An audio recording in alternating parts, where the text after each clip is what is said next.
Hi అండి. ఈరోజు ఎంతో టేస్టీగా ఉండే త్వరగా అయిపోయే డాబా స్టైల్ చికెన్ ఫ్రై ఎలా చేయాలో చూద్దాం. ముందుగా మనం చికెన్లో పసుపు, కారం, గరం మసాలా, సాల్ట్, అల్లం వెల్లుల్లి పేస్ట్, ఆనియన్, పచ్చిమిర్చి వేసుకొని మనం బాగా కలిపి ఒక 20 మినిట్స్ పక్కన పెట్టుకోవాలి. ఇప్పుడు చికెన్ ఫ్రైకి కావలసిన మసాలాని ప్రిపేర్ చేసుకుందాం.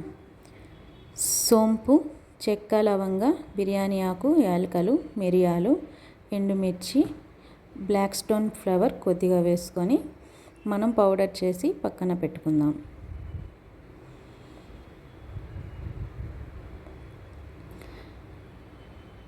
ఇప్పుడు ప్యాన్లో ఆయిల్ వేడయ్యాక మనం ఇందాక మ్యారినేట్ చేసి పెట్టుకున్న చికెన్ని వేసి ఫ్రై చేసుకుందాం.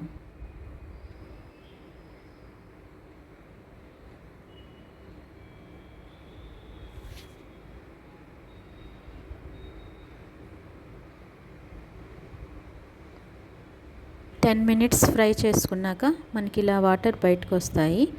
ఈ వాటర్ కూడా పూర్తిగా పోయేంత వరకు మనం ఫ్రై చేసుకోవాలి. ఇంకో 10 మినిట్స్కి మనకి ఇలా ఆయిల్ పైకి వస్తుంది. ఇప్పుడు మనం రెడీ చేసుకున్న పౌడర్ని వేసుకొని ఒక 5 మినిట్స్ ఫ్రై చేసుకోవాలి.